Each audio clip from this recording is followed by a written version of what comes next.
وَتَعَاوَنُوا عَلَى الْبِرِّ وَالتَّقْوَى، اور نیکی اور تقوی کے اوپر ایک دوسرے کا تعاون کرو۔ دیکھیے دنیا کے اندر ہر کام ایک دوسرے کے تعاون سے چلتا ہے۔ آدمی کھانا کھاتا ہے تو اناج اکیلا نہیں اگا سکتا،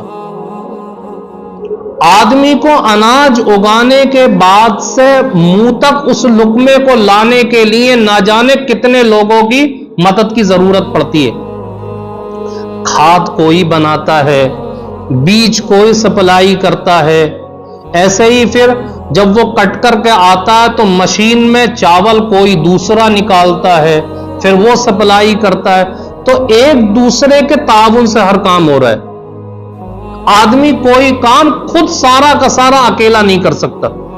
یہاں تک کہ دنیا کا کام تو آپ چھوڑ دیجئے، آدمی مر کر کے جو قبر تک جاتا ہے وہ بھی اپنے آپ نہیں جا سکتا۔ اگر آدمی مر گیا تو اس کو قبر تک دوسرے لوگ کاندھے پر اٹھا کر کے لے کے جاتے۔ ایسے ہی مرنے کے بعد بھی اس کو دوسروں کی ضرورت پڑتی ہے کہ کوئی اس کے لیے دعائے مغفرت کرے، ایصال ثواب کرے، اس کو ضرورت پڑتی ہے۔ تو دنیا کے کام بھی اور دنیا کے علاوہ آخرت کے کاموں میں بھی ایک دوسرے کے تعاون کی ضرورت پڑتی ہے۔ تو اللہ رب العزت فرماتا ہے کہ نیکی کے معاملے میں اور تقوی کے معاملے میں ایک دوسرے کا تعاون کرنا چاہیے۔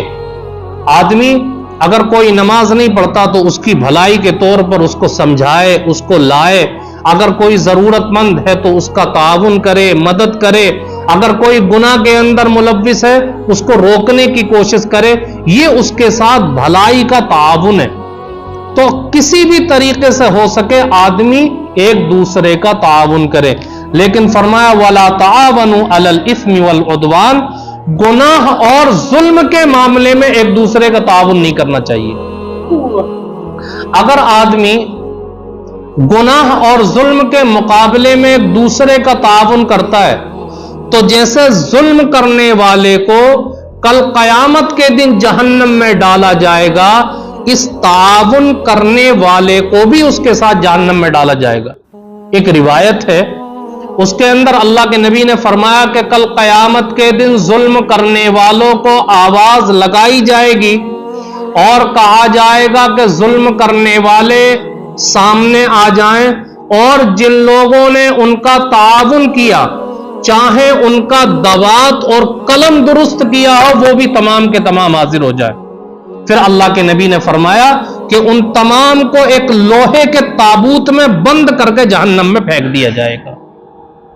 اس لیے فرمایا کہ اگر کوئی ظالم بادشاہ ہے تو ظالم بادشاہ کے یہاں ملازمت کرنا بھی جائز نہیں ہے۔ اور اسی آیت کے تحت مفتیان اکرام نے کہا کہ بینک کے اندر نوکری کرنا بھی جائز نہیں ہے، اسی آیت کے تحت۔ کیوں؟ بینک کا سارا نظام سودی نظام ہوتا ہے۔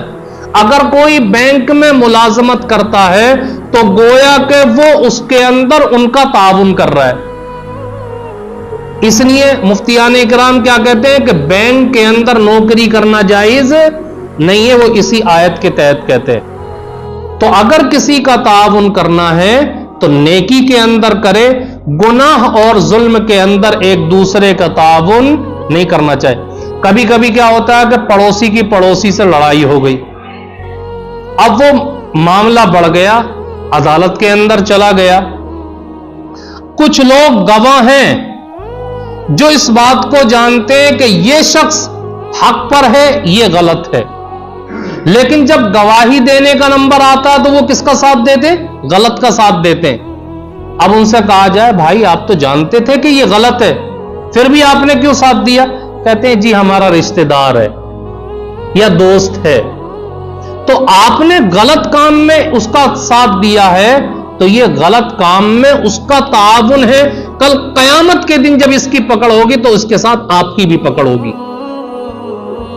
یا کسی نے کسی کے اوپر ظلم کر دیا، زمین ہڑپ لی، اب ہم جان رہے ہیں کہ اس نے جو ہڑپی ہے زمین غلط ہڑپی ہے، یہ اس کا مالک نہیں ہے، اس کا مالک دوسرا ہے، لیکن جب مقدمہ گیا, گواہی دینے کا نمبر آیا, تو ہم اس ہڑپنے والے کا ساتھ دیتے ہیں. کیوں؟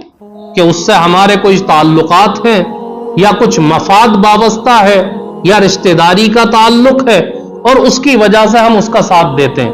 تو ہم غلط کا ساتھ دے رہے ہیں. یاد رکھیں, جیسے قیامت کے دن وہ پکڑا جائے گا, ساتھ دینے والا بھی پکڑا جائے گا. اس لیے اللہ نے اعلان کر دیا کہ ظلم اور گناہ کے اندر تعاون ایک دوسرے کا نہیں کرنا چاہیے.